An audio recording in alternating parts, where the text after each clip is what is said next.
Yes so hello everyone मेरा ना हम कर रहे हैं comprehensive course on fundamental rights for UPSC civil services examination. And आज हमारा लेक्चर नंबर 2 है। एंड आई होप आप लोगों ने लेक्चर नंबर 1 जो है वो देख लिया होगा। इन केस अगर नहीं देख रखा है तो इसकी रिकॉर्डिंग जो है वो आप यूट्यूब के ऊपर आप यहाँ से जाकर के देख सकते हैं। अगर आप यहाँ पर नए हैं एंड मेरे को नहीं जानते हैं तो it's my introduction that I am Sunil Lakhawat and I am UPSC CSC educator and I help UPSC aspirants in getting good rank in UPSC CSE without expensive coaching institutes and with our free live classes for GS। हमारी live classes को join करने के लिए आप हमारे WhatsApp channel को join कर सकते हैं इस क्यूआर कोड के थ्रू, जहां पे डेली रात को 10 बजे क्लास का लिंक आ जाता है। एंड क्लास जो है वो जूम प्लेटफॉर्म के ऊपर होती है। एंड इन केस अगर किसी भी वजह से अगर आप इन क्लासेस को रात को ज्वाइन नहीं कर पाते हो, टाइम कंस्टेंट है या और कोई भी चीज है, तो हमारी इस वेबसाइट के ऊपर जाकर के मेंबरशिप के थ्रू आप हमारे सारे कोर्सेज को जो है वो सारे जीएस के सारे कोर्सेज को जो है वो एक्सेस कर सकते हो। And it's very affordable prices, quality education and in affordable prices. तो जो है वो आप यहाँ से देख सकते हैं। सो स्टार्ट करते हैं। हम लोग पढ़ रहे हैं second lecture of fundamental rights. अब second lecture of fundamental rights से पहले हमने फर्स्ट लेक्चर के अंदर क्या क्या पढ़ा है। तो फर्स्ट लेक्चर के अंदर हम लोगों ने सबसे पहले क्या करा। सबसे पहले हमने लोगों ने राइट्स को देखा था हिस्टोरिकली। हमने हिस्ट्री से जो है वो राइट्स को पढ़ना स्टार्ट किया था कि हक जो है हमको मिलने कब जो है वो लगे थे। तो हमने एक डॉक्यूमेंट देखा था जो कि आपके पास एक पीस अग्रीमेंट था। किस किसका बीच में? तो सर किंग जॉन के बीच में और वहां के लोगों के बीच में था आपके पास ये पीस अग्रीमेंट, जिसको कि मैग्ना कार्टा जो है आपके पास यहाँ पे कहा जाता है। यही मैग्ना कार्टा बेसिस बनता है आपके पास, जिसके थ्रू यूएसए का कॉन्स्टिट्यूशन वगैरह आपके पास लिखा जाता है। बट यूएसए की कॉन्स्टिट्यूशन में इनिशियली फंडामेंटल राइट्स को जो है वो इंक्लूड नहीं किए थे। एंड बाद में जाकर के यूएसए के अंदर फंडामेंटल राइट्स को जो है वो इंक्लूड किया गया था। एंड यहीं से फिर फंडामेंटल राइट्स की जो वो स्टोरी स्टार्ट होती है। सर एक बार बताओ ना, राइट्स को फंडामेंटल राइट्स क्यों कहते हैं? तो राइट्स को फंडामेंटल राइट्स इसलिए कहते हैं, या फंडामेंटल राइट्स आपके पास वो होंगे जो कि एनफोर्सेबल होते हैं एंड जस्टिसिएबल होता है। ये दो कीवर्ड्स हम लोगों ने देखे थे कि सर वो एनफोर्सेबल होना चाहिए एंड फिर वो आपके पास यहाँ पे जस्टिसिएबल जो है वो होना चाहिए। उसके बाद हम लोगों ने यहाँ से आर्टिकल्स की तरफ चले गए थे पढ़ने के लिए। सबसे पहले हम लोगों ने देखा था आर्टिकल नंबर 12, उसके बाद हमने आर्टिकल नंबर 13 को देखा था। आर्टिकल जो 12 है वो आपके पास स्टेट को डिफाइन करता है। अब स्टेट की क्या डेफिनेशन होती है, क्या क्या कंपोनेंट है, ऑर्गन्स ऑफ द स्टेट आपके पास क्या क्या है, इन सभी चीजों को, जुडिशरी स्टेट होता है या नहीं है, या स्टेट के अंदर जो डेफिनेशन होती है उसमें अदर कंपोनेंट क्या होता है, उन सभी को हम लोगों ने लास्ट क्लास के अंदर जो है वो डिटेल के अंदर हम लोगों ने देखा था। तो आप इसको जाकर के जरूर देखें। फिर आर्टिकल 13 के अंदर हम लोगों ने डिफाइन किया था कि लॉ क्या चीज है जो कि लॉ नहीं है। हमेशा ध्यान रखना है, आर्टिकल 13 ये नहीं बताता है कि लॉ क्या है। आर्टिकल 13 बताता है कि क्या चीज लॉ जो है वो नहीं है। वहीं पे मैं आप लोगों से सबसे चाहता हूं कि आप लोग चैट बॉक्स में एक बार मुझे ये लिख के बताओ कि कौन सा वो अमेंडमेंट था, है ना, कौन सा वो अमेंडमेंट एक्ट था जिसके थ्रू अमेंडमेंट्स को आपके पास यहाँ पे उस लिस्ट से जो है वो हटा दिया गया था। Yes please write down, please please please जल्दी से। यस कौन सा वो एक्ट था, कौन सा वो अमेंडमेंट था जिसके थ्रू आपके पास 24th constitutional amendment act of 1971, इसके थ्रू जो है हम लोगों ने क्या किया था, इसके थ्रू अमेंडमेंट्स को उस डेफिनेशन से वहां से जो है वो हटा लिया गया था। यस आई होप सभी लोगों को याद है ना। any law, any order, yes, any action, any legislation, any amendment through which three words, which violates, abridges or contravenes anything in part 3 of the constitution, वो क्या होता है? वो आपके पास जो है वो लॉ नहीं होता है। सो आर्टिकल 13 ये नहीं बताता कि क्या लॉ है, आर्टिकल 13 बताता है कि क्या लॉ नहीं है। एंड वहीं पे हम लोगों ने ये चीज भी समझी थी कि किस चीज को जो है आप लोग यहाँ पे, यस जुडिशियल रिव्यू को हम लोगों ने देखा था कि जुडिशियल रिव्यू आपके पास यहाँ पे किस तरीके से होता है, कौन कौन से आर्टिकल्स जो है जहां से हम लोग जुडिशियल रिव्यू को डिफाइन करते हैं, जिसके थ्रू हम लोग जुडिशियल रिव्यू के लिए जा सकते हैं। करेक्ट। तो इन सभी चीजों को हम लोगों ने यहाँ पे जो है वो देखा था। सो आर्टिकल 12 को किया था, आर्टिकल 13 को किया था, उसके बाद हम चले गए थे आर्टिकल 14 की तरफ, जहां पे आपके पास equality before the law and equal protection of the laws को हम लोगों ने समझा था। फिर हम आर्टिकल 15 की तरफ गए थे, फिर हम आर्टिकल 16 की तरफ गए थे, फिर हम आर्टिकल 17 की तरफ गए थे, एंड फिर हम आर्टिकल 18 की तरफ गए थे। सर आपको पता है क्या कि आर्टिकल 18 जो होता है ना, हाँ सर, वो क्या करता है? वो कहता है कि टाइटल्स मत लो। आर्टिकल 17 जो है ना सर, हाँ वो क्या कहता है? वो कहता है कि यहाँ पर जो है आपको अनटचेबिलिटी जो है वो नहीं करनी है। पर ना सर मेरा एक डाउट है, क्या डाउट है सर? मेरा एक डाउट है क्या सर, कि article number 15 and article number 16, फिर 17 18, ये सर, तो आर्टिकल 15 और आर्टिकल 16 दोनों ही ना सर डिस्क्रिमिनेशन की बातें करते हैं। किसकी बातें करते हैं? दोनों ही ना सर डिस्क्रिमिनेशन की बातें जो है कहीं ना कहीं पे आपके सामने जो है यहाँ पे जो है वो करते हैं। तो सर जब डिस्क्रिमिनेशन की बातें दोनों में ही आपको यहाँ पे करनी थी, सॉरी इट्स नॉट आर्टिकल 12, क्या कहते हैं, इक्वालिटी की बात है, सॉरी ये पॉइंट नहीं समझाना था, यहाँ पे आता है। हाँ कि सर एक डाउट है, article number 14 and article number 15 ये दोनों ही ना कहीं पे आपके सामने इक्वालिटी की बातें करते हैं। किसकी बातें करते हैं? इक्वालिटी की बातें जो है आपके पास यहाँ पे करते हैं। तो ना सर हम लोगों को एक चीज समझ में नहीं आई, अगर दोनों को ही इक्वालिटी की बातें करनी है तो एक ही आर्टिकल बना दो ना सर, दो दो आर्टिकल बनाने की क्या जरूरत है? दो दो आर्टिकल बनाने की जरूरत है, क्यों? क्योंकि आर्टिकल 14 जो आपके पास इसमें से होता है, प्लीज ध्यान रखना, आर्टिकल 14 जो आपके पास होता है, it always talks about individual equality. किसके बारे में? ये हमेशा आपके पास इंडिविजुअल इक्वालिटी के बारे में बात करता है। बट आर्टिकल 15 जो आपके पास होता है, ये आपके पास कलेक्टिव इक्वालिटी के बारे में बात करता है। किसके बारे में? ये आपके पास यहाँ पे कलेक्टिव इक्वालिटी के बारे में जो है वो बातें करता है। तो ये सारी चीजें हम लोगों ने कल की क्लास के अंदर यहाँ पे देख जो है वो लिया था। तो क्विकली अगर नोट्स के थ्रू हम लोग रिवाइज करें तो हमने देखा था कि किंग जॉन होता है, मैग्ना कार्टा होता है, ठीक है, किस तरीके से आपके पास मैग्ना कार्टा यहाँ पे आता है। फिर ये सारे नोट्स थे। फिर हमने देखा था कि किस तरीके से जेफरसन ने कहा कि यूएसए के जो कॉन्स्टिट्यूशन आया उसके अंदर एक गलती है। क्या गलती है? कि वो गवर्नमेंट को ये तो बताता है कि वो क्या कर सकता है, बट गवर्नमेंट को ये नहीं बताती कि वो क्या जो है वो नहीं कर सकती है।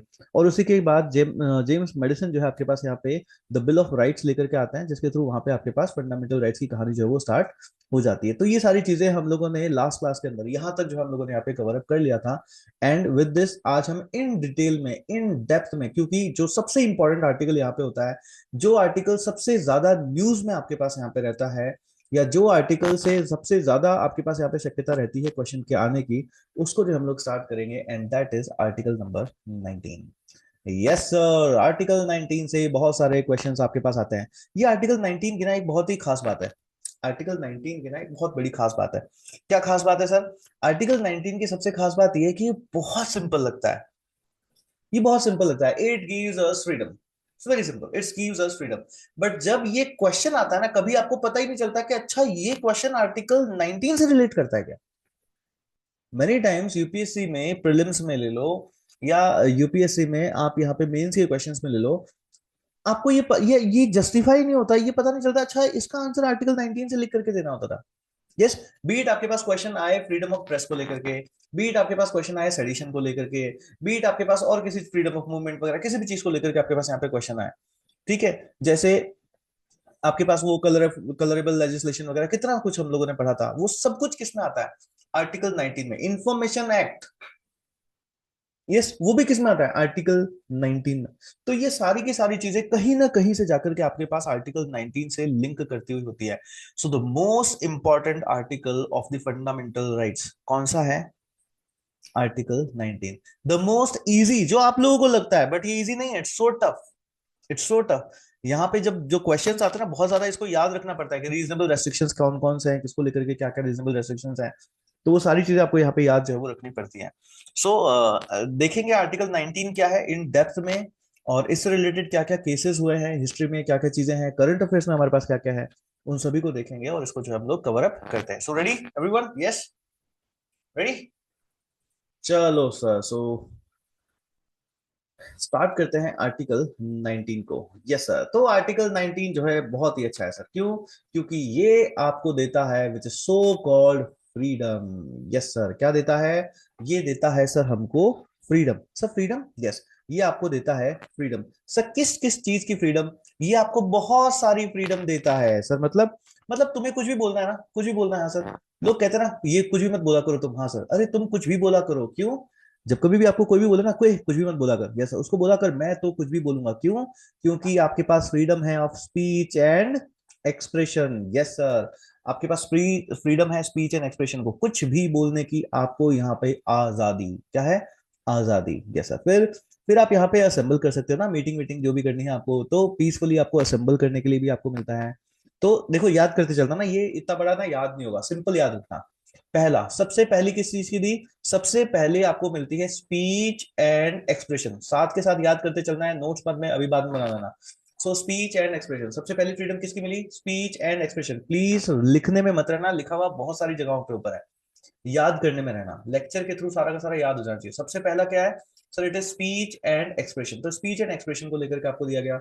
दूसरा क्या है? दूसरा आपके पास है असेंबली, है ना। बाद में ये जो आगे है विदाउट आर्म्स वगैरह, पीसफुली, वो सब याद हो जाएगा। सबसे पहले क्या याद रखना है? Assembly.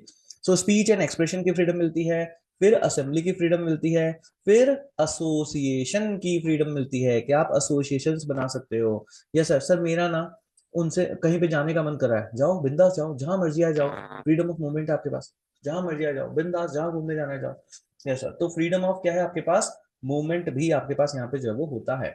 So speech and expression, assembly, association and freedom of movement जो है आपके पास है। सर मेरे को ना कभी कभी ना मन करता है कि मैं पहाड़ों की वादियों में जाकर के रहूं, जाओ रहो। सर मेरा ना मन करता है कभी कभी बीचेस के ऊपर जाके रहूं, जाओ रहो। सर मेरा मन करता है कभी ना सर एक सिटी में, दिल्ली जैसी सिटी में, भीड़ भाड़ वाले एरिया में जाकर के रहूं, जाओ रहो। जहां मर्जी आए आप जाकर के यहाँ पे रह सकते हो। तो आपको यहाँ पे रेजिडेंस की फ्रीडम भी जो है आपको आपको जो है वो मिलती है। अच्छा सर, फिर क्या हुआ सर? फिर सर, फिर आपको यहाँ पे फ्रीडम मिलती है। सर ना कभी मेरा मन करता है कि मैं टीचर बन जाऊं, कभी मेरा मन करता है कि मैं सिंगर बन जाऊं, कभी मेरा मन करता है कि मैं एक्टर बन जाऊं, कभी मेरा मन करता है कि सर मैं ना कॉमेडियन बन जाऊं। बेटा तुम ना मेरी तरह टीचर बन जाओ, हाँ, सब कुछ कर लोगे तुम। Yes sir, yes sir. तो मतलब सर, मतलब आपको यहाँ पे फ्रीडम ऑफ प्रोफेशन भी जो है आपको यहाँ पे मिलती है। क्या क्या मिलती है? Freedom of profession. तो याद हुआ क्या क्या है? Speech and expression, assembly, association, movement, residence and profession. Yes, please write down, please write down, please write down. क्या है? Speech and expression, assembly, association, movement, residence and profession. इन सभी की फ्रीडम आपको यहाँ पे जो है वो मिलती है। सर मैं एक बात कहूँ क्या आपको? सर देखो आपने ना पॉलिटी तो हमको बहुत ही बढ़िया पढ़ाई, आपने हमको पॉलिटी तो सर बहुत ही बढ़िया पढ़ी, पर ना सर एक दिक्कत हो गई। क्या? सर आपकी ना बचपन में ना जो जिस स्कूल में भी आपने मैथ्स पढ़ी हो ना सर, हाँ, वहां से जाकर के ना प्लीज सर अपनी ना फीस वापस ले लो। क्यों सर? उन्होंने मैथ्स आपको अच्छे से नहीं पढ़ाई। बेटा मैथ्स मुझे अच्छे से नहीं पढ़ाई? हाँ सर देखो उन्होंने ना मैथ्स आपको अच्छे से नहीं पढ़ाई। क्यों बेटा, क्या गलती हुई? सर देखो यहाँ पे कितना अच्छे से लिखा हुआ है, 1 2 3 4 5 6, पर आपने देखो आपकी मैथ्स कैसी कैसी है सर? आपकी मैथ्स देखो आपने क्या लिखा है, 1 2 3 4 5। सर आप बीच में 6 को खा गए। आपको मैथ्स आती नहीं है सर, आपको गिनती नहीं आती सर, आपको कुछ नहीं आता सर। आपको बस पॉलिटी पढ़ा लो, यूपीएससी अच्छे से आता है सर, पर सी सेट मत पढ़ाने बैठ जाना सर। आपको तो सर गिनती तक ही नहीं आती। बस यही तुमने गलती कर दी। एक चीज हमेशा ध्यान रखना, मैंने क्या कहा? Trust your mentor. Sir trust your mentor, yes trust your mentor. कि वो जो भी पढ़ा रहा है ना, हाँ सर, उसके पीछे अगर वो गलती भी कर रहा है ना, हाँ सर, तो उसके पीछे एक ना एक लॉजिक है। सर एक ना एक लॉजिक है, मतलब ये 6 में जानबूझ करके भूल गया। क्या किया सर? जानबूझ करके भूल गया। सर ऐसी ऐसी गलतियां क्यों करते हो आप? क्योंकि मुझे तुम्हें एक पॉइंट सिखाना है। सर क्या पॉइंट सिखाना है? पहले यहाँ पे ये सिखाना है कि पहले जब हमको राइट्स दिए गए थे, तब यहाँ पे एक और राइट था, राइट नंबर 6, एक और राइट था। एंड वो राइट था पोजेशन ऑफ प्रॉपर्टी। क्या? एक राइट था पोजेशन ऑफ प्रॉपर्टी, कि आप जो है प्रॉपर्टी भी पोजेस कर सकते हो। मगर क्या हुआ सर? कुछ नहीं बेटा, एक साल आया जिंदगी में। अच्छा सर, फिर एक अमेंडमेंट हुआ। अच्छा सर, सर अमेंडमेंट, हाँ, 44th constitutional amendment act of 1978। And उसके थ्रू आपसे राइट ऑफ प्रॉपर्टी को छीन लिया गया। इसको यहां से रिपील कर दिया गया। क्या किया गया? इसको यहां से रिपील जो है वो आपके पास यहाँ पे कर दिया जाता है। एंड उसके बाद आपके पास सिर्फ और सिर्फ यही राइट्स रह गए। क्या क्या? Speech and expression, assembly, association, movement, residence, property. ना ना ना, प्रॉपर्टी मत बोल रहा, वो राइट नहीं है। ओके सर, फिर प्रोफेशन। सिर्फ यही जो है आपके पास यहाँ पे राइट्स जो है वो रह गए। तो कौन से आर्टिकल को हटा, सॉरी कौन से राइट को हटा दिया गया? प्रॉपर्टी के राइट को आपको यहाँ से हटा दिया जाता है। कि कब? 44th constitution act of amendment, sorry amendment act of 1978। Sir ऐसा क्यों किया गया सर? ऐसा क्यों किया गया सर? प्रॉपर्टी के राइट को सर हमसे क्यों छीन लिया गया सर? बेटा तुम मेरी मैथ्स के ऊपर अभी क्वेश्चन उठा रहे थे ना, हाँ सर, तो तुमको मैथ्स दिख रही है क्या? ये ईयर दिख रहा है, ईयर? ओ हो सर, यस, जब कॉन्स्टिट्यूशन बना तो वो साल दूसरा था, और ये साल दूसरा है। Yes sir.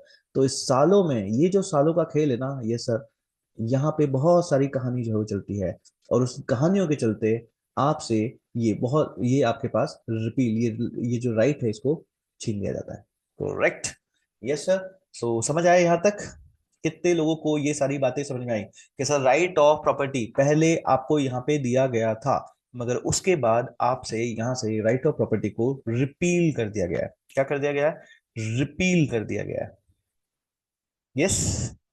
चलो sir, so how many, article 19 कौन कितने राइट्स देता है in total? Yes, six rights देता है, सिक्स राइट्स देता है ऑफ स्पीच, जो मर्जी आए बोलो। फिर क्या करना है सर, फिर असेंबली करो, फिर एसोसिएशन करो, फिर मूवमेंट करो, फिर रेजिडेंस करो और प्रोफेशन करो, जो मर्जी आए करो। Yes sir. सो प्रॉपर्टी ना बोल मत दो ना। Okay sir, done. देखो बताओ सृष्टि चौहान क्या लिख रहे हो, six right of speech. Six right of speech नहीं है, सिक्स राइट्स ऑफ फ्रीडम है, उसमें speech is one of them, speech is one of them, correct. Yes, good, good till now. अब इन सभी को, ये एक एक जो लॉ आपको, एक एक जो जो फ्रीडम आपको मिली है, इसको इन डेप्थ में कवर करना है। एक एक जो फ्रीडम आपको मिली है उसको हमें इन डेप्थ में जो है वो कवर करना है, जैसा। सो स्टार्ट करते हैं, सो स्टार्ट करते हैं। सो अभी तक यस क्या पढ़ा हमने कि सर आर्टिकल 19 जो है सर, ब्लैक में ब्लैक लिख रहे हो आप, मतलब क्या ही कर रहे हो सर आप, पेन चेंज करो sir. Yes sir. So article 19 के अंदर हमको क्या मिला सर, हमको मिला फंडामेंटल फ्रीडम्स मिली हमको, कौन कौन सी, freedom of speech, assembly, association, फिर मूवमेंट, फिर रेजिडेंस एंड फिर प्रोफेशन। Okay sir.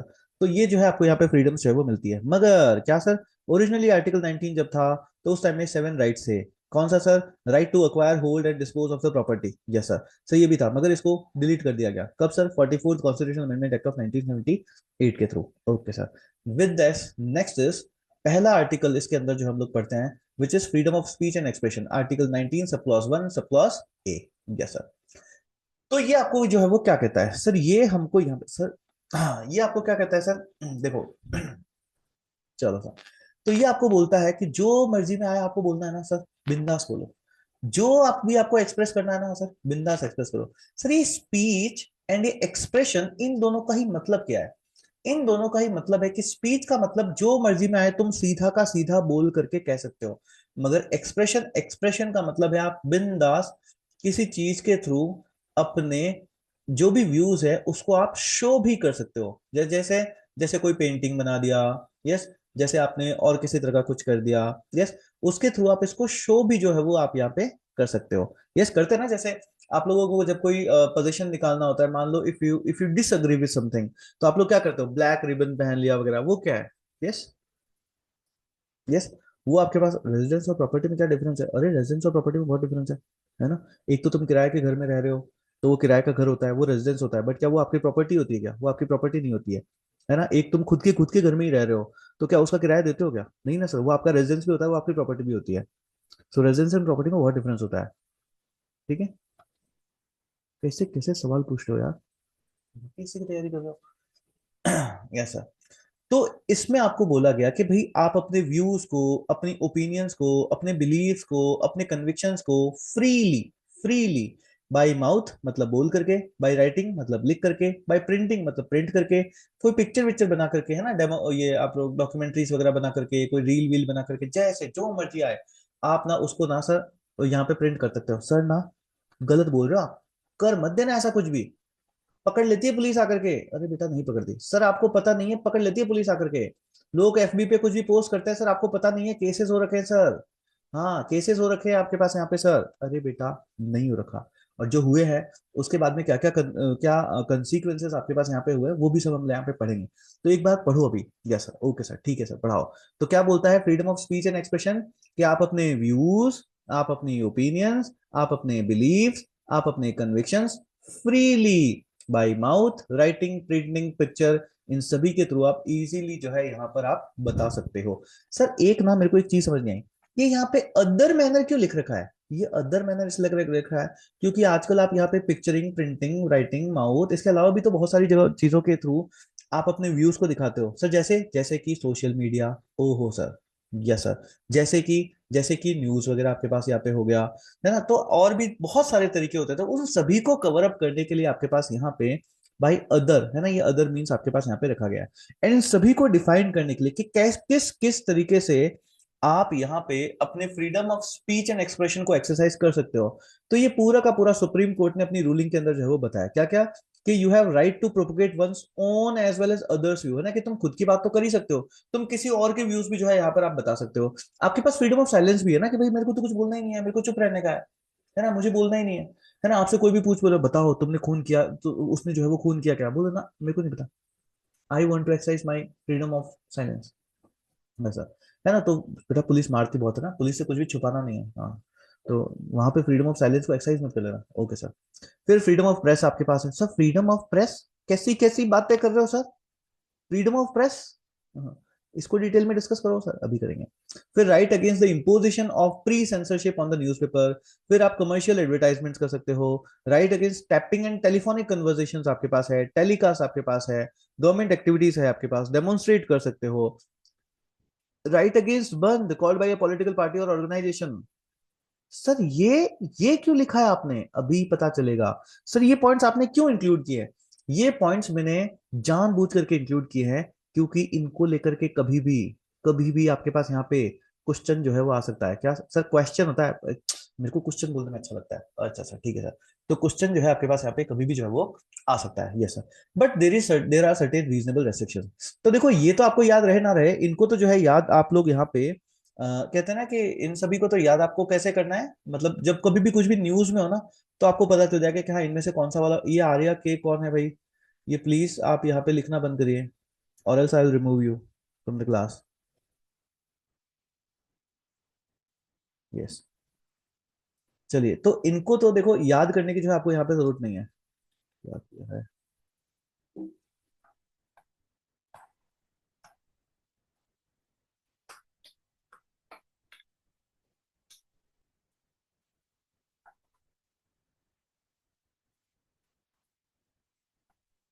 हम्म। तो यहाँ पे रीजनेबल रेस्ट्रिक्शंस जो है इनको जरूर याद रखना है, क्योंकि इसको लेकर के आपके पास यहाँ पे क्वेश्चन जो है वो आते हैं। तो क्या क्या रेस्ट्रिक्शंस है कि भाई कौन कौन सी जगहों के ऊपर आप अपनी ये फ्रीडम ऑफ स्पीच जो है वो वगैरह को आप यहाँ पे एक्सप्रेस नहीं कर सकते। जैसे जब कभी भी इंडिया की सोवरेनिटी की बात आए, या इंटीग्रिटी की बात आए आपके पास, या सिक्योरिटी ऑफ द स्टेट की बात आ जाए, friendly relations with any foreign state की बात है, कोई पब्लिक ऑर्डर है, डिसेंसी है, मोरालिटी है ना, ऐसे नहीं कि आप बस माइक लिया और जो मर्जी में आए जो है अनशन कुछ भी बोले जा रहे हो, तो वो सब नहीं होना चाहिए। कंटेम्प्ट ऑफ कोर्ट आप नहीं कर सकते, डिफेमेशन आप नहीं कर सकते, और इंसाइटमेंट टू एनी ऑफेंस ये भी नहीं कर सकते। है ना, वो जो कहते हैं ना कि सर मैंने तो बस उसको बोला था कि जाकर के जो है वो उसका खून कर दे, उसने जाके कर दिया, इसमें मेरी क्या गलती है ना, तो ये भी नहीं कर सकते आप। यस कि सर मैंने तो जस्ट, मेरा मन किया मैं बोला, फ्रीडम ऑफ स्पीच एक्सप्रेशन, मेरा मन किया मैं जस्ट बोला। Sir it's not applicable in the UP, it's applicable everywhere, applicable करवाओ, जाओ एप्लीकेट करो, कंप्लेंट करो। यस सर, उठने वाला बंदा होना चाहिए, उठने वाला। चलिए सर, तो क्या है बात कहने की, क्या है कि भाई इस तरीके की चीजें नहीं होनी चाहिए कि सर मेरा तो मन किया मैं बोला, उसने जाके कर दिया तो मैं क्या करूं। ये पता है कहाँ पे काम आता है टेररिज्म में। यस, जो इंसाइट करता है, जो बोलता है, वो बोलता है मारा तो उसने भाई, मैंने क्या किया है, उसने जाके बम फोड़ा, मैंने थोड़ी ना किया है। अरे भाई तुमने उसको मैनिपुलेट किया है, so you are equally responsible for this. समझ आ रही है चीज, इसलिए इसको भी इसमें इंक्लूड किया गया है। सो ये रीजनेबल रेस्ट्रिक्शंस याद रखने बहुत जरूरी है। आपको लगेगा भी नहीं कि इंसाइटमेंट टू एन ऑफेंस ये अगर आ जाए तो डिफेमेशन ये आपके पास आ जाए।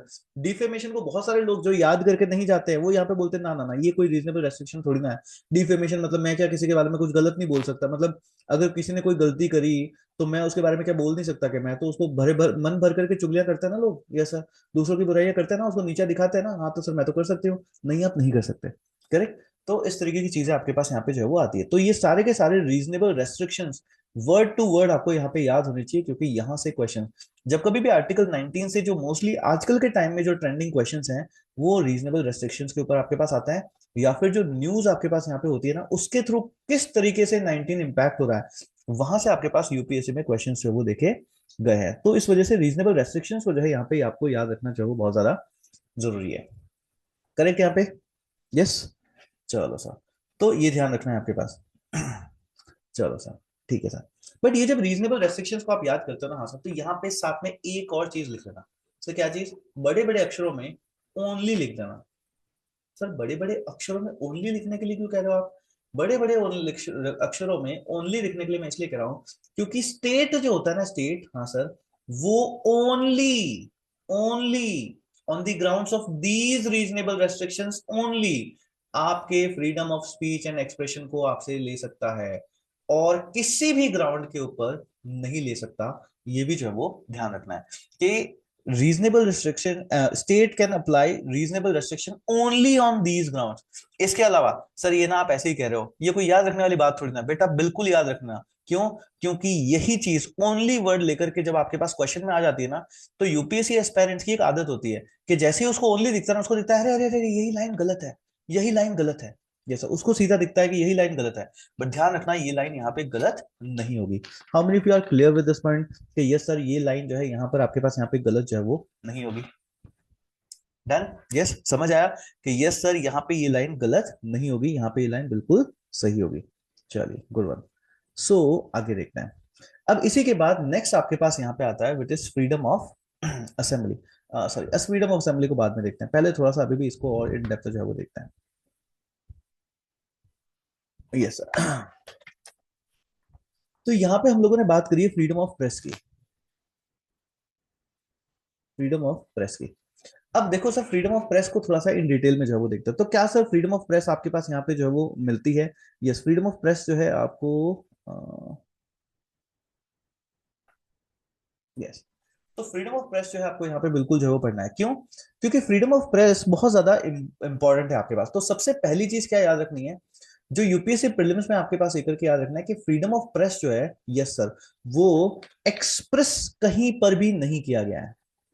It is not expressed. Indian constitution में freedom of express, freedom of speech को, सॉरी, फ्रीडम ऑफ प्रेस को कहीं पर भी एक्सप्रेस जो है वो नहीं किया गया है।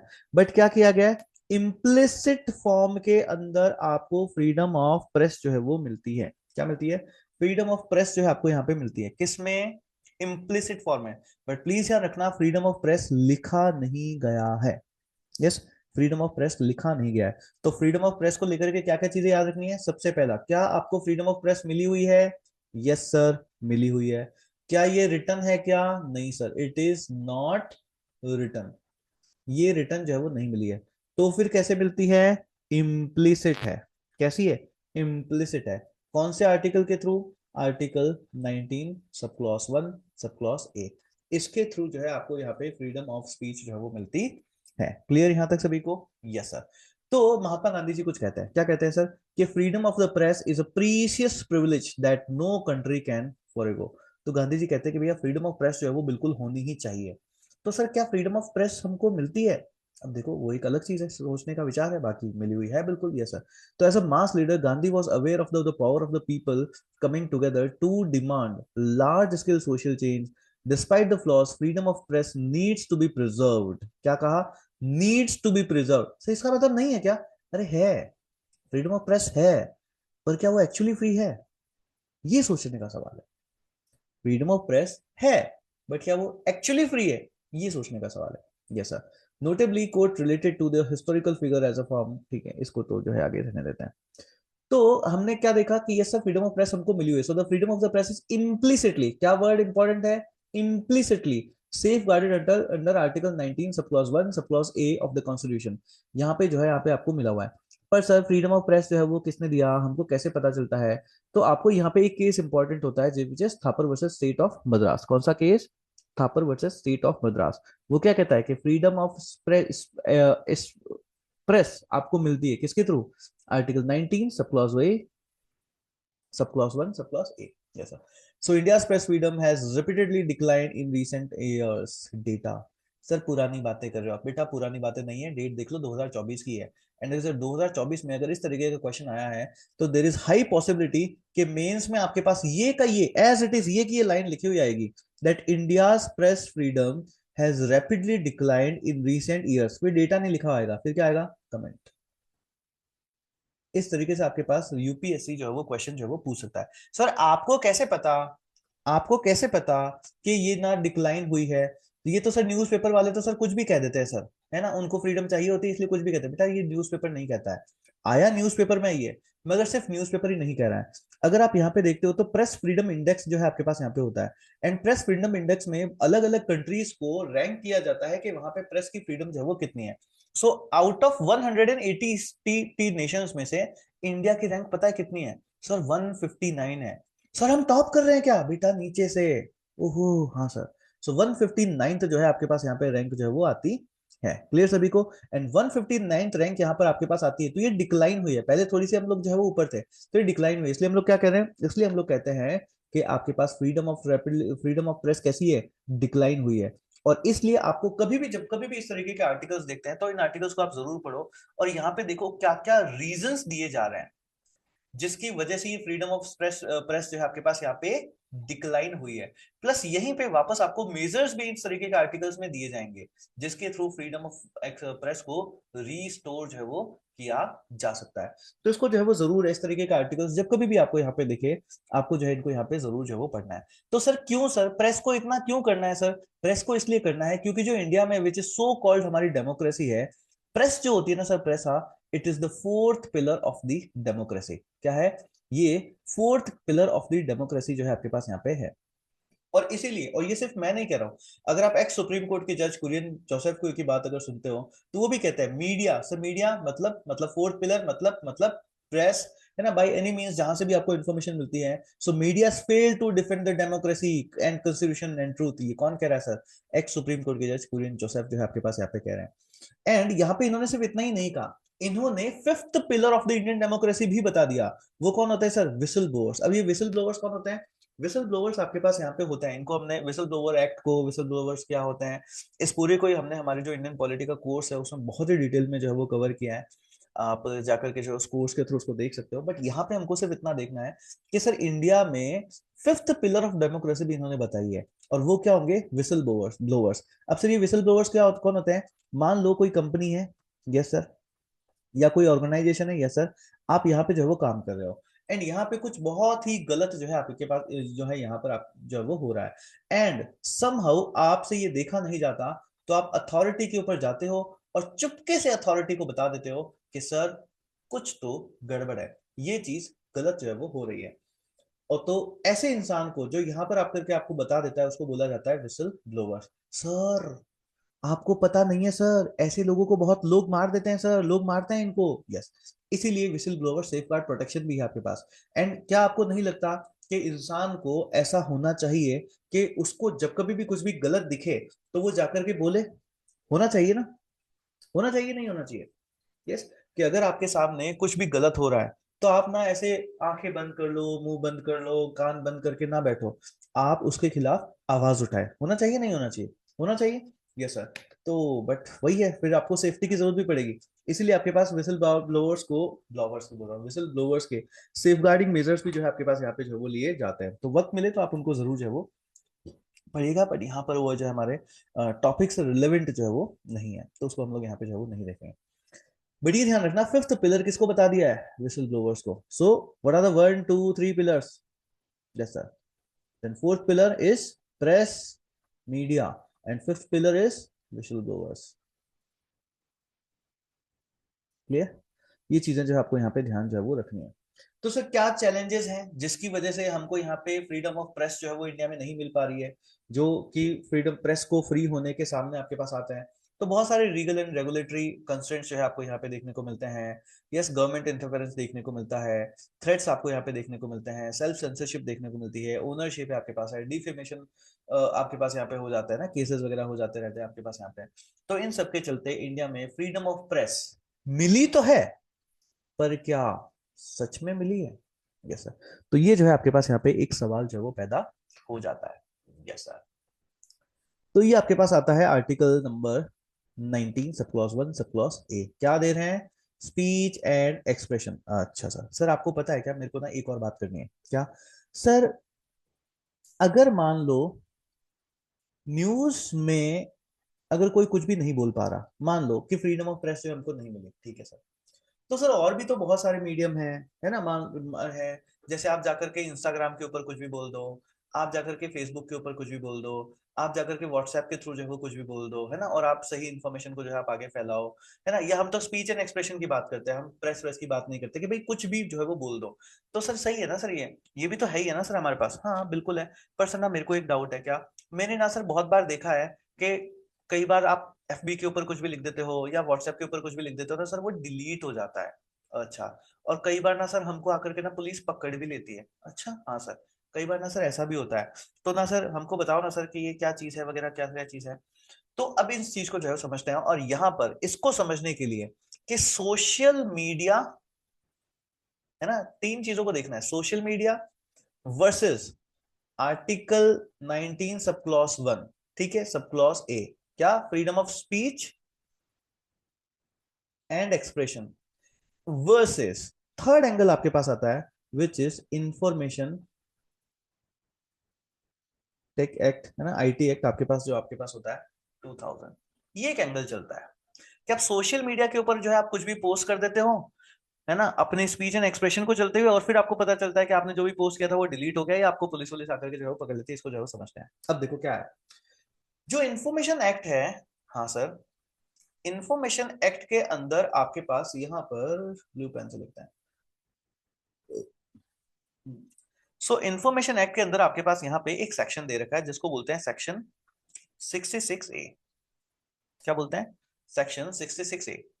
सेक्शन 66A कहता है, ये कहता है कि आपको पनिशमेंट मिलेगी, यस सर, अगर आपने कोई ऑफेंस किया तो, या ठीक है, क्या किया, क्या तो कोई ऑफेंस, सर कैसा ऑफेंस, अगर आपने किसी तरह का कोई भी मैसेज किया, है ना, कोई कम्युनिकेशन किया आपने इस तरीके से वाया फोन है, कंप्यूटर है, ठीक है, जो कि ऑफेंसिव मैसेज आपने किया, है ना, अगर आपने किसी को किसी भी तरीके का कोई ऑफेंसिव मैसेज अगर आपने किया, है ना, मैसेज किया, या आपने कोई मैसेज डाला, या आपने किसी तरह की कोई इंफॉर्मेशन ब्रॉडकास्ट करी, कुछ भी आपने सोशल मीडिया के थ्रू आपने कुछ भी किया which is offensive to someone, हाँ सर, तो बेटा पनिशमेंट मिल जाएगी आपको।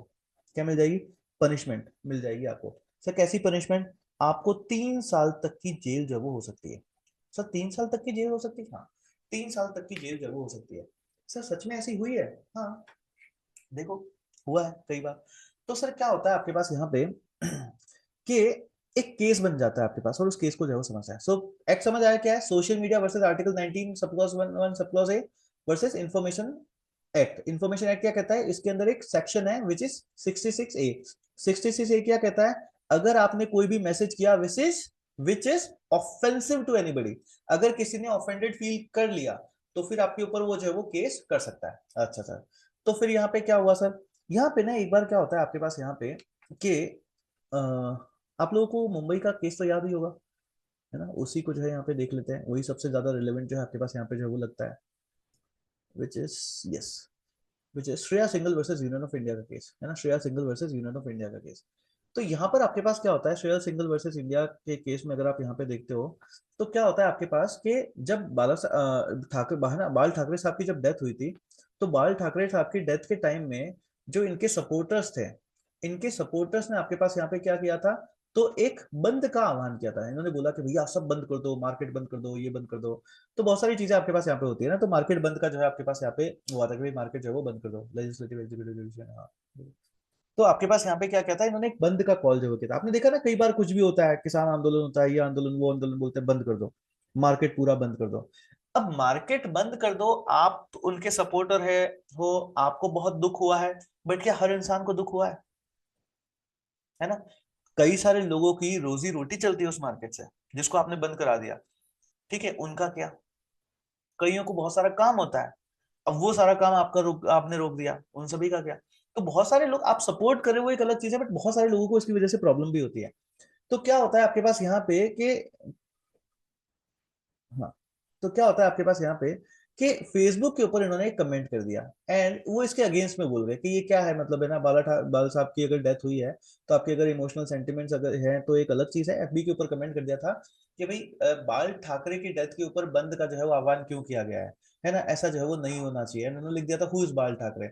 अगर बंद वगैरह करना है, शहीद वगैरह अगर किसी को, अगर आपको इतना ही करना है तो आप भगत सिंह को देखिए, है ना, इस तरीके का एक कमेंट जो है वो कर दिया था, जिससे इनके जो सपोर्टर्स थे, हाँ, उन्होंने कहा क्या, क्या किया था इन्होंने? इन्होंने किया था फेसबुक के ऊपर कमेंट, उसको सपोर्टर्स ने पढ़ा, एंड सपोर्टर्स ने क्या कहा कि सोशल मीडिया के ऊपर एक कमेंट हुआ है जिससे आई एम फीलिंग ऑफेंडेड, क्या, आई एम फीलिंग ऑफेंडेड, और इन्होंने जाकर के कंप्लेंट जो है वो दे दी। एंड जैसे ही कंप्लेंट हुई, ओहो, इनको आकर के धर लिया गया, एंड पुलिस में आपके पास यहाँ पे अरेस्ट जो है वो हो जाता है। एंड अरेस्ट होने के बाद ये केस आपके पास यहाँ पे बनता है Shreya single versus union of India. अब जब Shreya single versus union of India के अंदर केस में जब कोर्ट यहाँ पे देखती है, तो कोर्ट कहता है कि भाई आर्टिकल 66A क्या कहता है, कि अगर आपने कोई भी मैसेज किया जो कि ऑफेंसिव हो, जो कि अननोइंग हो, जो कि मिनेसिंग हो, तो फिर आपको सजा जो है वो हो जाएगी। हाँ सर, दे दो सर, सजा दे दो सर, 3 साल की सजा अभी के अभी दे दो सर। कैसे बोल दिया सर इन्होंने बाल ठाकरे साहब के बारे में ऐसा? बेटा रुको तो सही। हाँ, बट ये ऑफेंसिव क्या होता है, ये अनोइंग क्या होता है, ये मिनिसिंग क्या होता है? हाँ, मैं तुमको ऐसे बोल दूं कि अगर मेरे को दिख भी गए ना कल, हाँ, तो मैंने तुमको मैसेज कर दिया कि थप्पड़ मार दूंगा मैं अगर मेरे को दिख भी मत जाना, तुमने बोल दिया मैं तो ऑफेंडेड फील कर गया, है ना? और कोई जो है, कोई एक इंसान है जिसको दया दमादम मैसेज में कुछ भी कोई भी बोले जा रहा है, उसको कुछ फील ही नहीं हो रहा। Yes sir. तो ये ऑफेंडेड होता क्या है सर? मतलब आर्ट सेक्शन 66 ए ने इस इंफॉर्मेशन टेक्नोलॉजी एक्ट के अंदर वर्ड तो लिख दिया कि ऑफेंसिव, अननोइंग, मीनेसिंग, बट इन वर्ड्स को डिफाइन नहीं किया। और क्योंकि इसको डिफाइन नहीं किया, इस वजह से इन वर्ड्स का क्या होने लगा? आर्बिट्री एंड एम्बिगियस यूज जो है वो होने लगा। मन मर्जी से कभी भी कोई भी ऑफेंडेड फील कर लेता है, एंड उसके बाद क्या होने लगा आपके पास यहाँ पे, उनको जो है वो केस वगैरह जो है वो कर दिया जाता है। सो इसका क्या हुआ? Miss use and arbitrary arrest जो है आपके पास यहाँ पे होने लगे। और इस वजह से इस केस के थ्रू आपके पास यहाँ पे बोला जाता है कि ये जो सेक्शन 66 ए है, yes sir, it is violating क्या चीज सर? आर्टिकल 19 सब क्लॉज ए, सब क्लॉज 1, सब क्लॉज ए। और इसी वजह से इसको क्या करा दिया जाता है? इसको नल डिक्लेयर कर दो। Yes sir. तो इस वजह से आर्टिकल सॉरी सेक्शन 66 ए को यहां से नल एंड वॉइड जो है वो डिक्लेयर कर दिया जाता है। So this is Shreya single versus union of India का केस। क्लियर सभी को यहां तक? Yes, yes. How many of you से कि यस सर, अंडरस्टैंड, अंडरस्टूड, समझ आ गया सारा ही? Clear? Sakshi Mishra good, Shri good, Prince good, others please yes जल्दी टाइप, किस किस को समझ आ गया? Great example sir, thank you so much Om Prakash, Anamika, Tarang good, Divyanshu Singh good, Mona Dikshit good good good good, Chetna Mittal good, Pratiksha Rathore good, Sakshi Sahit, Srishti Chauhan good. चलो गुड वन। तो समझ आया आपको सारा कि फ्रीडम ऑफ स्पीच कहाँ कहाँ तक जाती है? So we don't have that provision now, no. Information act है, वो प्रोविजन नहीं है। एंड जिन्होंने ये लेक्चर्स पहले से देख रखे हैं, इसको क्या कहा जाता है? इसको क्या कहते हैं? यस, चलो नहीं पता, अभी बताता है। तो रेडी? Yes sir. यहीं पे अब हमको एक और नई चीज देखने को, समझने को जो है वो मिलती है। तो पहले तो इसको देखते हैं। तो सुप्रीम कोर्ट ने क्या कहा? सुप्रीम कोर्ट ने स्ट्रक डाउन कर दिया 66 ए को। सर, इंफॉर्मेशन टेक्नोलॉजी एक्ट को स्ट्रक डाउन कर दिया? ना ना ना ना ना, आईटी एक्ट है, मगर उसके सेक्शन 66 ए को स्ट्रक डाउन जो है आपके पास यहाँ पे कर दिया। क्या बोला? अनकॉन्स्टिट्यूशनल है ये। Okay sir. It held that the provision was vague, arbitrary and overboard, leading to the suppression and of legitimate speech.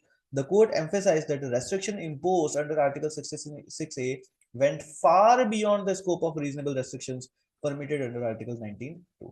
ये चीज इस वजह से यहाँ पे आपके पास इसको जो है वो अमिट जो है वो कर दिया जाता है। एंड यहीं पे एक और नई चीज जो है हम लोगों को यहाँ पे पढ़नी होती है। Okay sir. सर नई चीज क्या है? नई चीज आपके पास है जिसको बोलते हैं डॉक्ट्राइन ऑफ सेवरेबिलिटी। सर ये डॉक्ट्राइन ऑफ सेवरेबिलिटी, हाँ, डॉक्ट्राइन ऑफ सेवरेबिलिटी क्या होता है? डॉक्ट्राइन ऑफ सेवरेबिलिटी कहता है कि अगर कोई कोर्ट, क्या चीज समझना, अगर कोई कोर्ट, हाँ सर, डिक्लेयर करता है, क्या चीज सर? Null and void. क्या डिक्लेयर करता है? Null and void. किसको sir? Any part of the law. क्या कह रहा हूं मैं? जब कोई कोर्ट डिक्लेयर करता है null and void any part of the law, क्या चीज? Any part of the law, तब तब कोर्ट को इस बात का ध्यान रखना चाहिए, कोर्ट को इस बात का ध्यान रखना चाहिए कि वो जो लॉ है, यस सर, उसकी मीनिंग चेंज ना हो जाए, उसकी मीनिंग वो चेंज ना हो जाए, वो मीनिंग वो की वही रहेगी। Yes sir. मतलब समझो, फिलहाल तो ये समझो। मतलब अगर किसी भी लॉ में बहुत सारे जो भी प्रोविजंस हैं, उनमें से अगर आप किसी भी एक प्रोविजन को यहां से नल एंड वॉइड डिक्लेयर करते हो, तो जो होल एक्ट है उसके मीनिंग को, उसके सेंस को धक्का नहीं पड़ना चाहिए, उसमें चेंज नहीं होना चाहिए, उसमें चेंज नहीं होना चाहिए। सर मतलब हम कुछ समझे नहीं। पहले तुम जस्ट डॉक्ट्राइन ऑफ स्टेबिलिटी की डेफिनेशन याद कर लो कि ये होता क्या है, फिर समझा मैं दूंगा। Okay sir. So doctrine of stability क्या कहता है? It's very simple. अगर कोर्ट किसी भी लॉ के किसी भी पार्ट को नल एंड वॉइड डिक्लेयर कर रहा है, ओके सर, तो कोर्ट क्या ध्यान रखेगा? कोर्ट इस बात का ध्यान रखेगा कि लॉ की मीनिंग के ऊपर कोई फर्क नहीं पड़ना चाहिए। लॉ की मीनिंग के ऊपर आपके पास यहाँ पे कोई भी फर्क नहीं पड़ना चाहिए। करेक्ट। इसको बोलते हैं डॉक्ट्राइन ऑफ सेवरेबिलिटी। इसको बोलते हैं डॉक्ट्राइन ऑफ सेवरेबिलिटी। सर मतलब देखो, मान लो मैंने एक वर्ड लिखा, एकता। क्या लिखा? एकता। अच्छा सर, ये कौन है? एकता। Okay sir. अगर मैं यहाँ पे ये लिख दूं तो ये कौन है? सर आपने एक के और ऐड किया। हाँ, एक के और ऐड किया, क्या फर्क पड़ा? क्या है? एकता ही तो है। हाँ सर, मतलब पे तो कोई फर्क नहीं पड़ा, अभी भी ये एकता ही है। हाँ। अगर मैं ये लिख दूं, सर इस बार आपने एक ए और ऐड किया। हाँ, एक ए मैंने और ऐड किया, क्या मीनिंग पे कोई फर्क पड़ा? नहीं सर, मीनिंग वो का वही है। अगर मैं लिख दूं इट इज एकता, क्या मीनिंग पे कोई फर्क पड़ा? नहीं सर, मीनिंग अभी भी वही है। अगर मैं लिख दूं ए की टे, और अब इन दो ए को यहां से ओमिट कर दूं और लास्ट वाला ए, ये वाला ए यहाँ पे ले आया, क्या मीनिंग पे कोई फर्क पड़ा? नहीं सर, मीनिंग पे अभी भी कोई फर्क नहीं पड़ा। सो इससे कहते हैं कि अगर आप कुछ भी ऐड कर रहे हो या कुछ भी ओमिट कर रहे हो, लॉ का मीनिंग चेंज नहीं होना चाहिए। एंड इसी को बोलते हैं डॉक्ट्राइन ऑफ सेवरेबिलिटी। इसी को बोलते हैं डॉक्ट्राइन ऑफ सेवरेबिलिटी। क्लियर सभी को यहाँ तक? यस। कि अगर आप किसी भी चीज को यहाँ पे, सर एक बात बताओ, एक थोड़ा सा एग्जांपल और बताओ, कि मतलब कुछ भी चेंज करो तो लॉ का मीनिंग चेंज नहीं होना चाहिए, मतलब सर ऐसे तो फिर कुछ भी चेंज करते रहो ना। चेंज में डिफरेंस है। अगर मैं यहीं से अगर मैं यहीं से इस एकता की डेफिनेशन से, इसकी स्पेलिंग से, अगर मैं टी को रिमूव कर देता हूं, ओहो सर, अब ये एकता नहीं रहा, अब ये एका हो चुका है। यस, अब इसकी मीनिंग बदल चुकी है। सो अब ये डॉक्ट्राइन ऑफ सेवरेबिलिटी के अंदर नहीं आएगा। क्लियर सभी को यहाँ तक? यस। क्लियर। सो जब तक आप कुछ भी चेंज करते हो, बट अगर उसका मीनिंग वही रहा, तो फिर उसको क्या बोलोगे? उसको आप डॉक्ट्राइन ऑफ सेवरेबिलिटी बोलते हो। बट अगर आपने कुछ भी चेंज किया एंड उससे उसका मीनिंग ही चेंज हो गया, तो फिर वो डॉक्ट्राइन ऑफ सेवरेबिलिटी में नहीं आएगा। फिर क्या होगा? फिर वो पूरा का पूरा एक्ट ही बदल दिया जाएगा। करेक्ट। फिर वो बोलेंगे नया एक्ट बनाओ, ये चीज खत्म करो, ये नहीं हो सकता। Correct. Yes. How many of you understood कि सर डॉक्ट्राइन ऑफ सेवरेबिलिटी किसको कहते हैं? डॉक्ट्राइन ऑफ सेवरेबिलिटी किसको कहते हैं? Understood? Yes sir. Good one, good one, good one. Understood? Yes, good.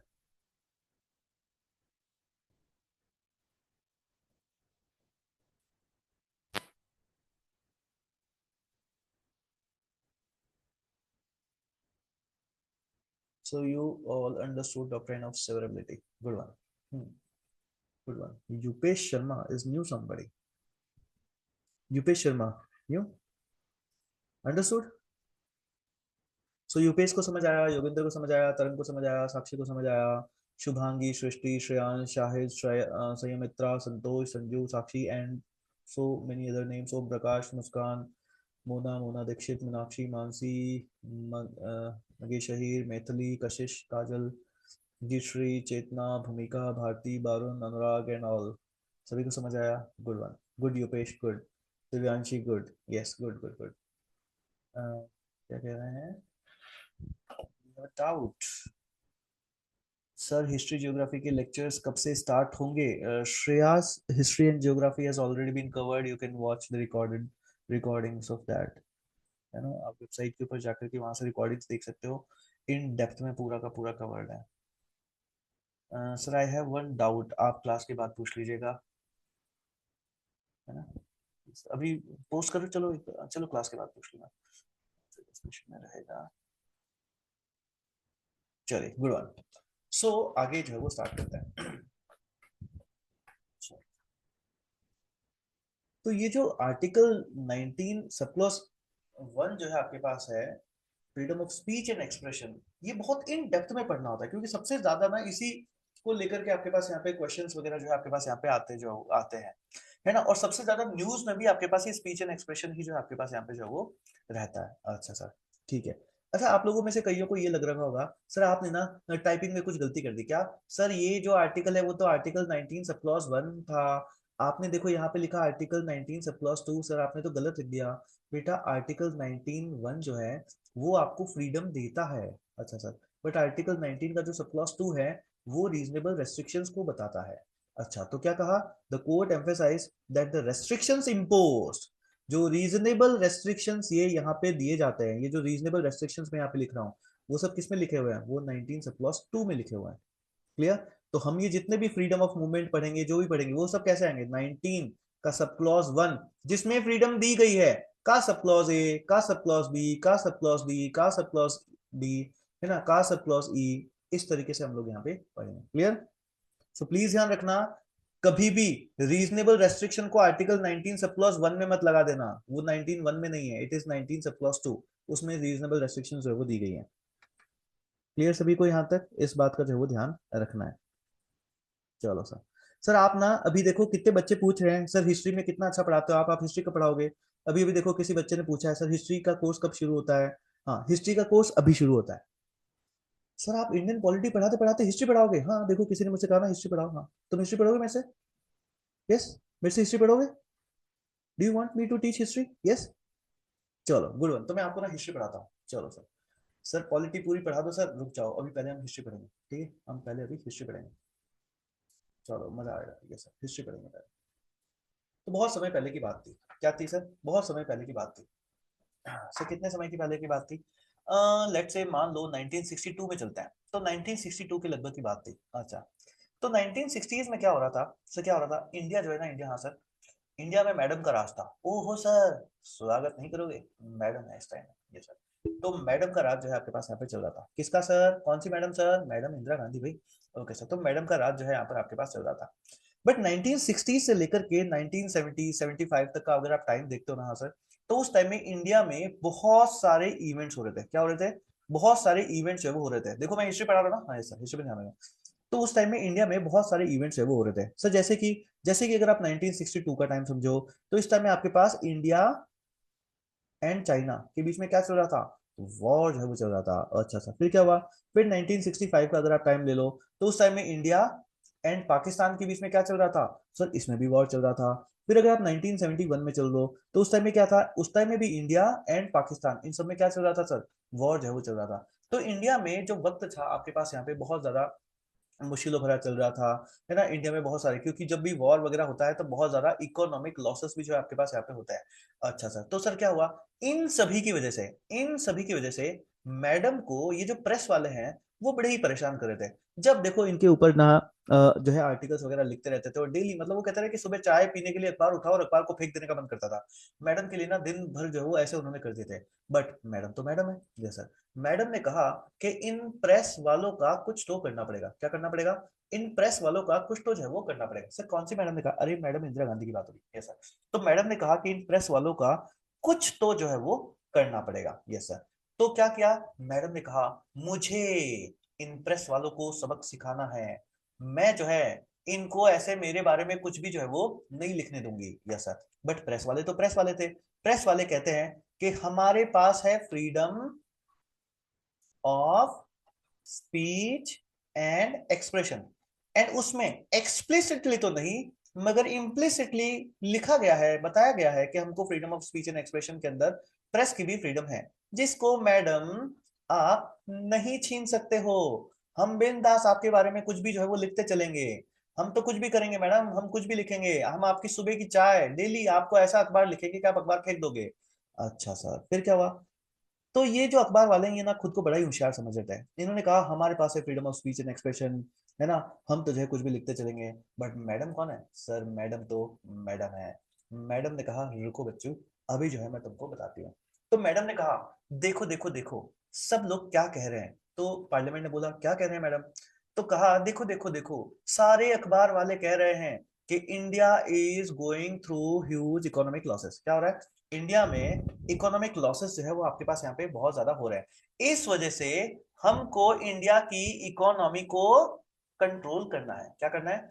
हमको इंडिया की इकोनॉमी को कंट्रोल करना है। क्या करना है? हमको इंडिया की इकोनॉमी को कंट्रोल करना है। Yes sir. एंड इस वजह से हम लोग ना कुछ लॉस लेकर के आएंगे जिससे कि इंडिया की इकोनॉमिक कंडीशन जो है वो अच्छी हो जाए। वाह सर, मैडम तो कितनी अच्छी है। हाँ मैडम तो मैडम है, मैडम बहुत ही अच्छी है, देखो लॉ लेकर के आएंगे। अच्छा सर। तो तो सब लोग खुश हो गए कि वाह अब इकोनॉमी के लिए नई नई लॉज लेके आएंगे मैडम। फिर मैडम ने बोला कि मेरी तरफ से पहला लॉ, क्या लॉ? News print regulation. क्या? News print regulation policy of 1973। तो 1973 के अंदर मैडम आती है न्यूज प्रिंट रेगुलेशन पॉलिसी के साथ। सर न्यूज प्रिंट रेगुलेशन इसका इकोनॉमी से क्या क्या क्या लेना देना है सर? अरे रुको तो सही, समझो तो सही। हाँ सर। मैडम मैडम मैडम ने कुछ तो दिमाग लगाया हो ना। हाँ सुनो। तो वो आए न्यूज प्रिंट रेगुलेशन के साथ।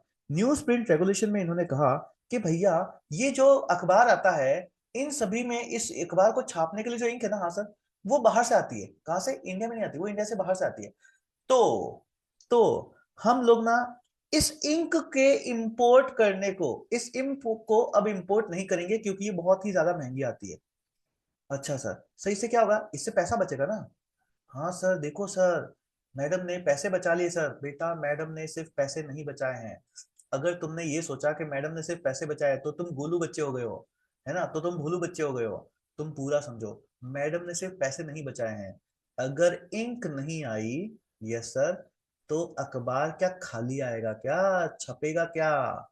अगर इंक नहीं आई तो अखबार छपेगा क्या? मैडम ने यूज किया द सो कॉल्ड, वो जो एक कहावत नहीं सुनती, ना रहेगा बांस ना बजेगी बांसुरी, कि तुम्हें जो छापना है छापो, मगर छापने के लिए इंक कहाँ से लाओगे?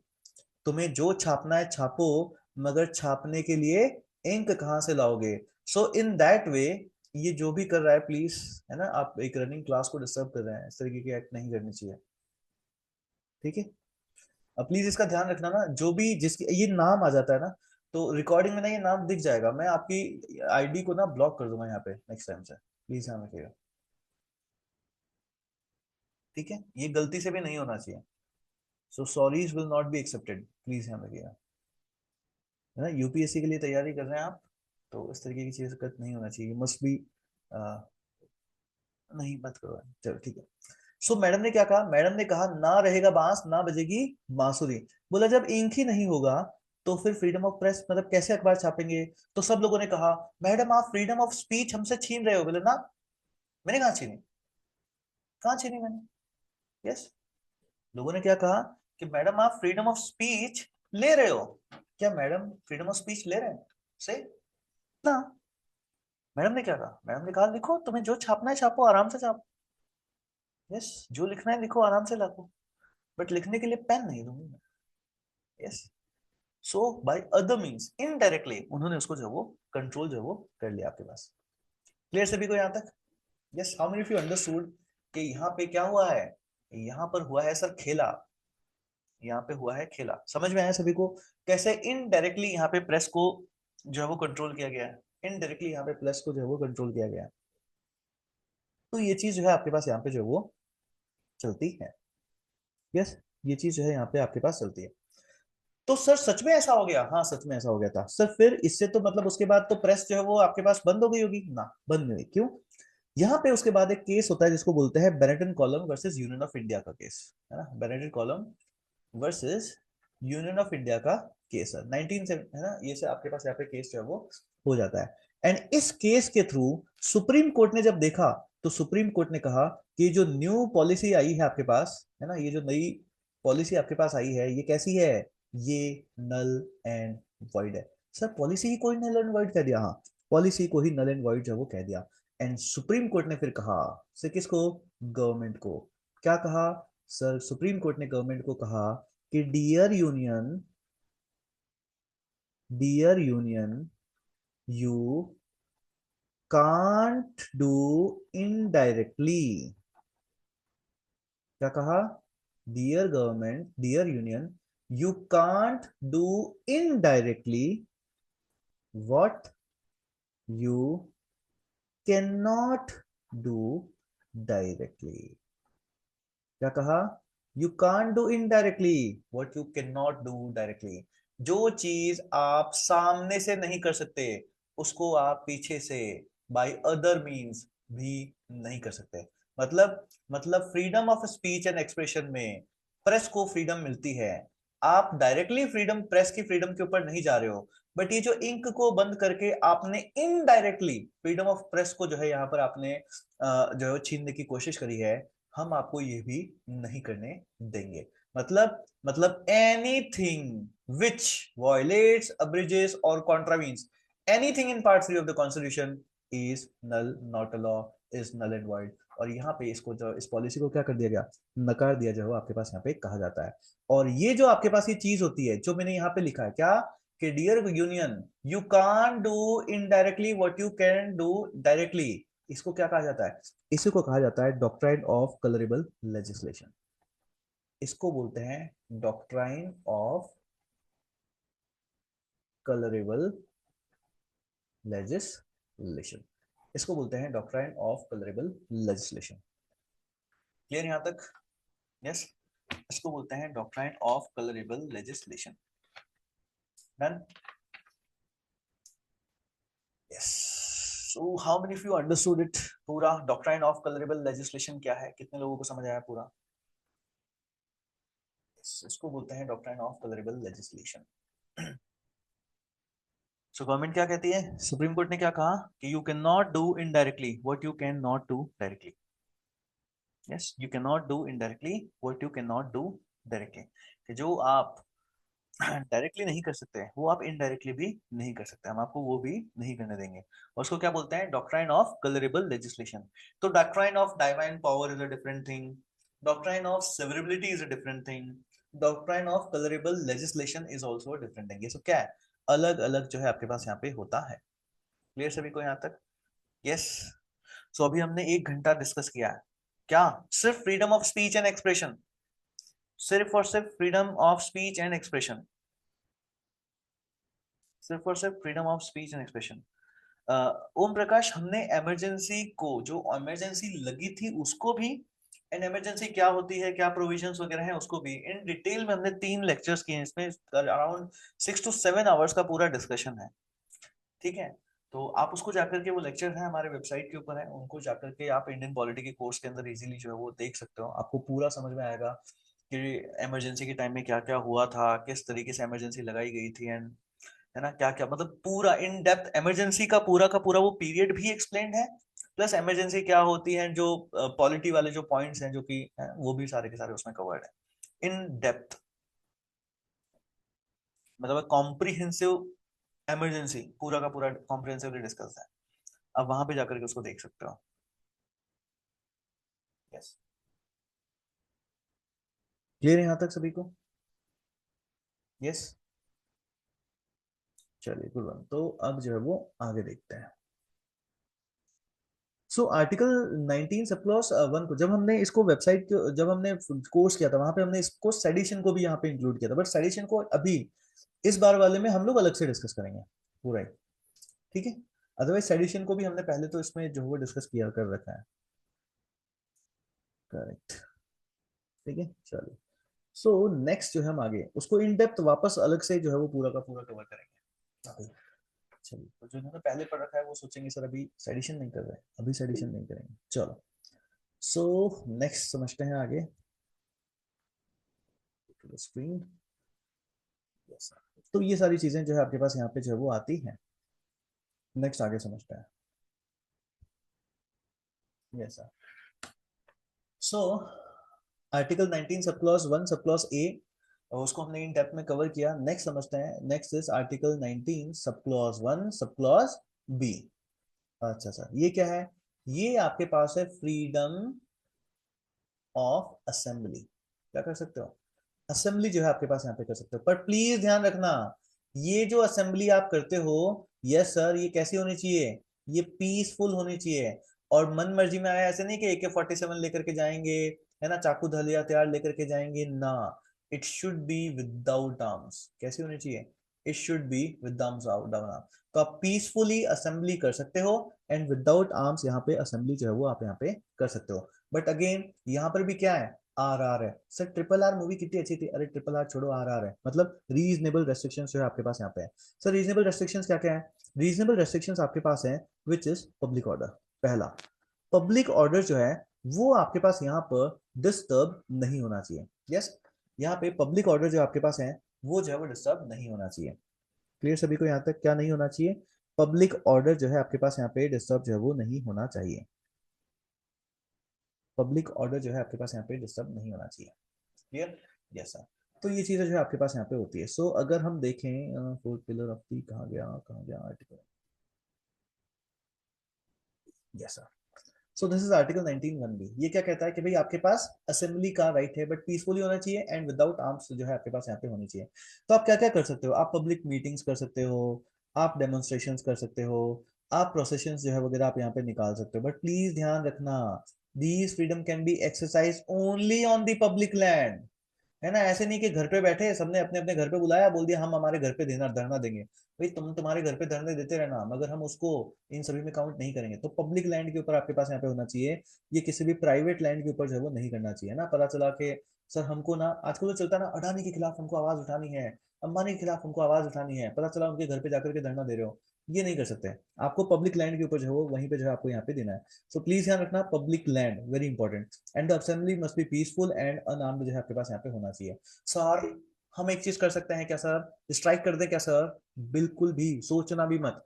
स्ट्राइक जो है बिल्कुल भी नहीं कर सकते हो। This right does not include the right to strike. Strike जो है आप यहाँ पे नहीं कर सकते। सर पीसफुली करेंगे ना, स्ट्राइक मत बोलो उसको, असेंबल होना बोलो। असेंबल होना है, हो जाओ, मगर स्ट्राइक नहीं कर सकते, है ना? स्ट्राइक यहाँ पे मतलब ये राइट आपको स्ट्राइक करने का नहीं देता। बाकी स्ट्राइक्स वगैरह तो आप होती है ना? बट ये राइट फंडामेंटल राइट नहीं है। स्ट्राइक करना आपका फंडामेंटल राइट नहीं है, इसे ध्यान रखना।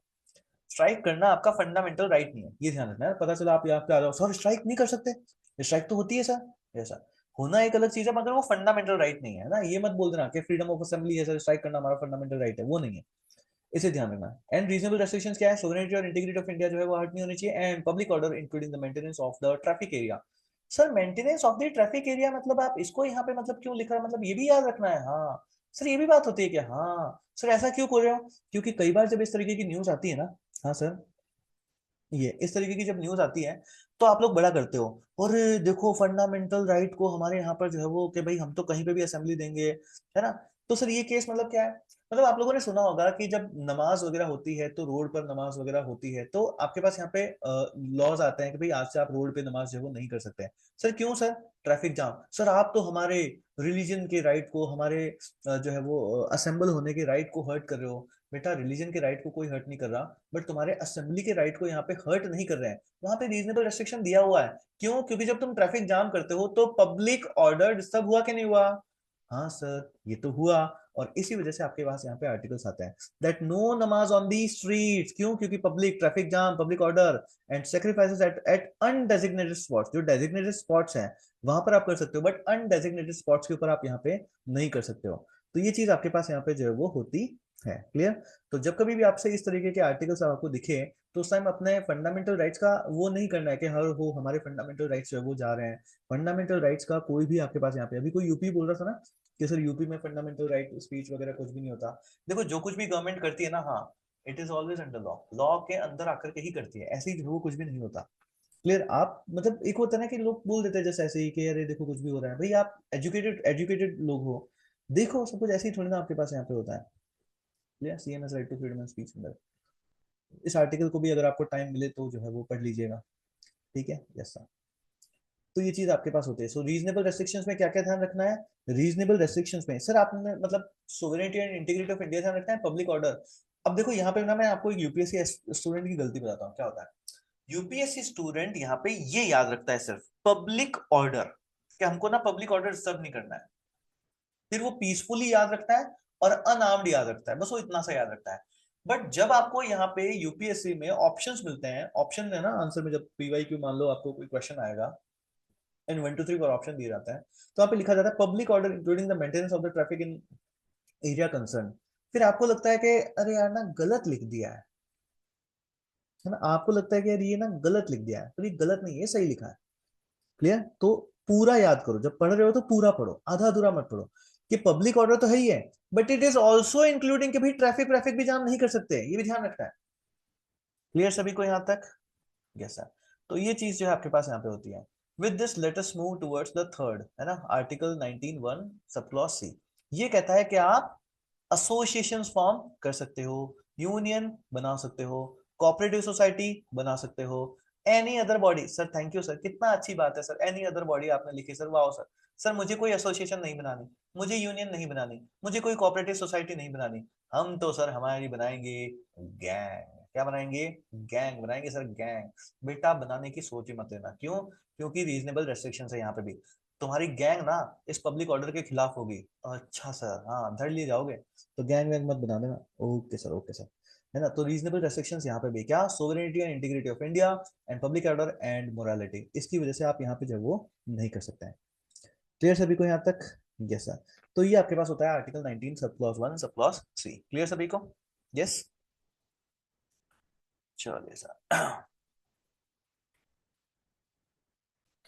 डन यहाँ तक? Clear sir, clear. Yes, good one. So doctrine कितने कितने कीवर्ड्स लिखिए अभी तक हमने, कितना पढ़ा है उन सभी के? Yes, write down the keywords. अभी तक हमने जितना भी पढ़ा है, क्या क्या आप लोगों ने अभी तक के लेक्चर से सीखा? Write down all the keywords, write down all the keywords. I want to see आप लोगों ने कितना लर्न किया है लाइव लेक्चर में। Write down all the keywords.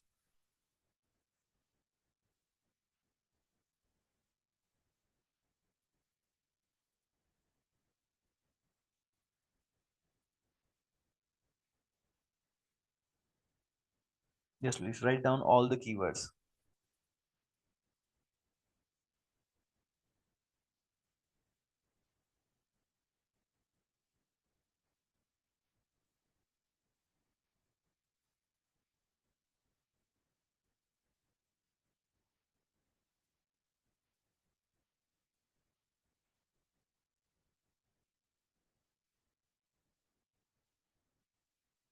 Yes yes yes right.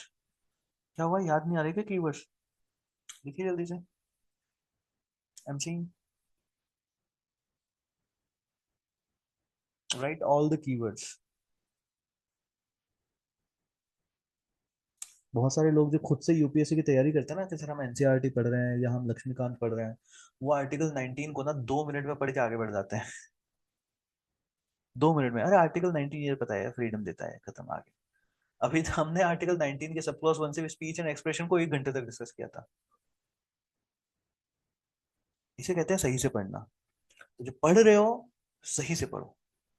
जब पढ़ रहे हो तो पूरा का पूरा सही से पढ़ना होता है, क्योंकि यूपीएससी इन डेप्थ में जाकर के पूछता है। Yes good Gishri, good Anamika Vishwakarma, good. बाकी लोग भाई जल्दी लिखिए। Sanyamita Mishra, good. Speech and expression, freedom of press, doctrine severability, doctrine of colourable legislation, freedom of assembly, good one.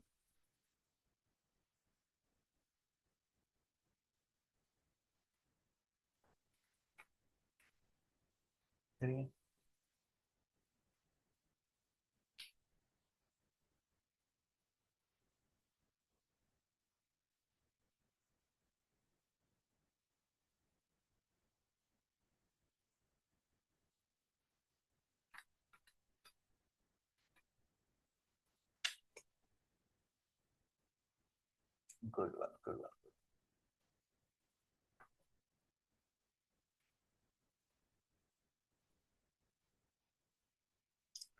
Press fourth pillar Vishal has, good one. यहाँ तक गए हो, good one. Abhishek V Nidagundi, good. Good one, good one, good one. Rahul Kamajali, good. Kashish Ahuja, good. Good one. चलो तो आगे चलते हैं, ठीक है। Yes sir. Good one. चलिए, so let's go further in the subject. तो ये सारे आर्टिकल्स जो हैं हम लोगों ने पढ़े। आगे बढ़ते हैं।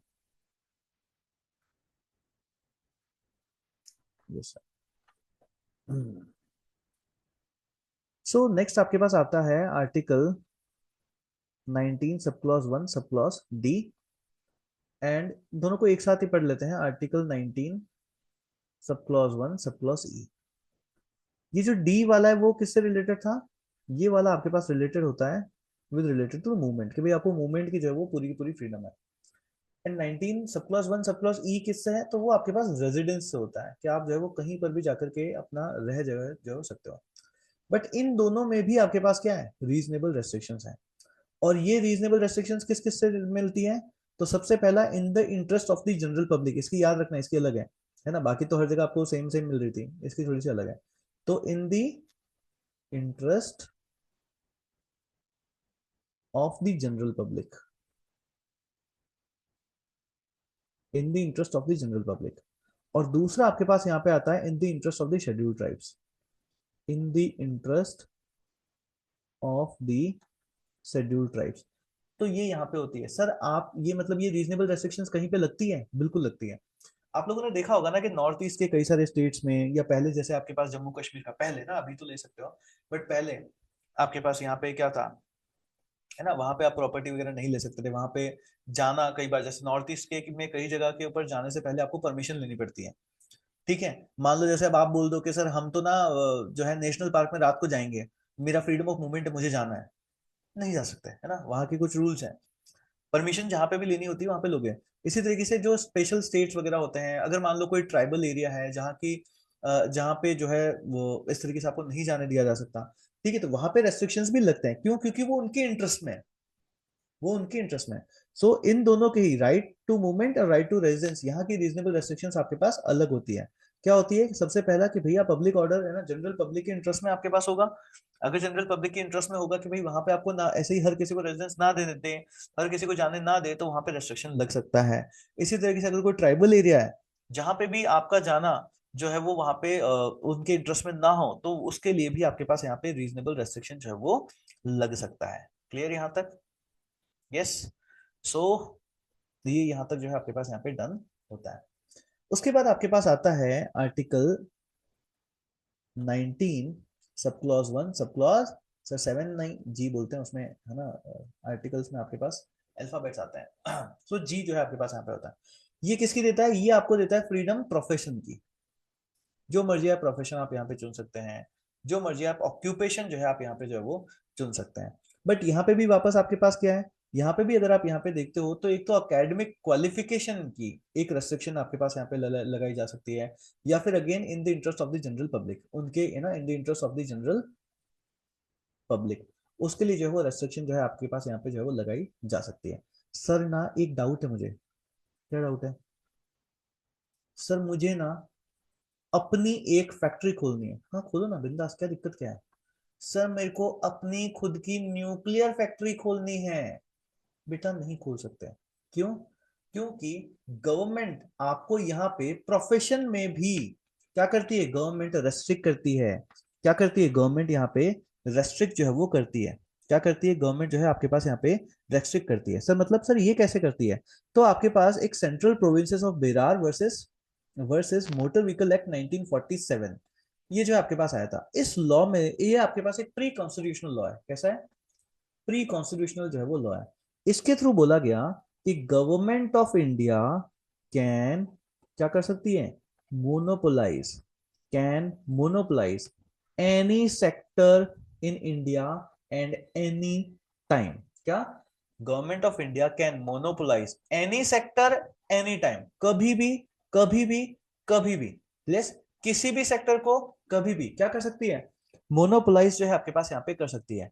तो वहां पे वो चीज आप नहीं कर सकते। सर ऐसे सच में कर रखा है? हाँ कर रखा है। आप न्यूक्लियर की फैक्ट्री, है ना, न्यूक्लियर को लेकर के इंडस्ट्री आप खुद की नहीं बना सकते। एटॉमिक, है ना, एनर्जी के लिए आप जो है खुद से नहीं कर सकते। अगर आप एनर्जी को लेकर के कुछ करना चाहो तो खुद से जो है आप नहीं कर सकते। तो ये सारी चीजें आपके पास यहाँ पे जो है वो होती है। क्लियर? यस। जैसा, तो ये चीजें जो है आपके पास यहाँ पे जो है वो होती है। और इसमें ध्यान रखना है, ये जो हम लोगों ने यहाँ पे देखा ना, इन the interest of the general public, occupations in the interest of the general public, ये ओरिजिनली जो है आपके पास यहाँ पे नहीं था। इसको first constitutional amendment act of 1951 के थ्रू जो है आपको इसको यहाँ पे ऐड किया गया था। यस। जो आपके पास ऑक्यूपेशन के अंदर जो रीजनेबल रेस्ट्रिक्शंस आते हैं, उसमें जो ये इन द इंटरेस्ट, सॉरी इसका नहीं, सॉरी ये 1915 जी का, सॉरी 19 सब प्लस 1 इसका जी का, इसका जो रीजनेबल रेस्ट्रिक्शन आपके पास यहाँ पे आता है, इसमें पहले रीजनेबल रेस्ट्रिक्शन नहीं थे, तो उसमें रीजनेबल रेस्ट्रिक्शन में जो आपके पास in the interest of the general public, ये एक रीजनेबल रेस्ट्रिक्शन दिया गया है। एंड इसको किसके थ्रू दिया गया है? इसको आपके पास दिया है first constitutional amendment act of 1951 के थ्रू। उसके थ्रू जो है आपको यहाँ पे रीजनेबल रेस्ट्रिक्शन जो है वो दिया जाता है। क्लियर यहाँ तक सभी को? यस, चलिए सर। तो ये सारी चीजें जो है आपके पास यहाँ पे होती हैं। तो हम लोगों ने क्या क्या चीजें कवर करी? हम लोगों ने सबसे पहले आर्टिकल 19 को देखा कि क्या क्या चीजें हैं आपके पास, 19 वन सब क्लॉज ए को देखा, हमने रीजनेबल रेस्ट्रिक्शंस देखी, एंड सबसे ज्यादा इंपॉर्टेंट क्या है, ओनली वर्ड को याद रखना कि स्टेट जो है जो रीजनेबल रेस्ट्रिक्शंस दे रखी है ना, उसके बेसिस के ऊपर ही आपको रोक सकता है, बाकी हर चीज के लिए आपको यहाँ पे जो है वो नहीं रोक सकता है। फिर हमने फ्रीडम ऑफ असेंबली को देखा। फिर हम लोगों ने देखा कि ये न्यूज जो आपके पास है जो कि आपको असेंबल करने से रोकती है, तो इस तरीके ये किस तरीके से इम्पैक्ट कर रही है, नहीं कर रही है ये। हम लोगों ने फ्रीडम ऑफ एसोसिएशन को देखा, उनसे रिलेटेड आर्टिकल्स को देखा, फ्रीडम ऑफ प्रेस को देखा। फ्रीडम ऑफ प्रेस को, ये मेंस का आंसर आपका यहाँ से प्रिपेयर होता है ना, अगर आपके पास क्वेश्चन आता है that what are the challenges, इसी तरह के क्वेश्चंस आपके पास मेंस में आते हैं। तो इन सारे पॉइंट्स हम लोगों ने यहाँ से देख लिया, फिर इसको आपको क्या कर देना है, इलैबोरेट जो है वो कर देना है। आप लोग इस क्वेश्चन को एज एन प्रैक्टिस क्वेश्चन भी ले सकते हो, और इसका आंसर जो है आप लोग ग्रुप के ऊपर लिख करके पोस्ट भी जो है वो कर सकते हो। फिर फ्रीडम ऑफ मूवमेंट हम लोगों ने देखा, फ्रीडम ऑफ रेजिडेंस देखा कि आप रह सकते हो कहाँ पे, जाके रह सकते हो कहाँ नहीं रह सकते हो, फ्रीडम ऑफ प्रोफेशन देखा। यस, एंड यहाँ पे रीजनेबल रेस्ट्रिक्शन है, इसमें प्लीज ध्यान रखना है, ये आपके पास first constitutional amendment act of 1951 के थ्रू जो है वो आया था। तो ये सारी चीजें होती है, केसेस को हम लोगों ने देखा। ठीक है, तो इसके साथ आर्टिकल 19 जो आपके पास यहाँ पे होता है, ये जो है आपके पास यहाँ पे खत्म होता है। तो हम रिकॉर्डिंग को स्टॉप कर देते हैं।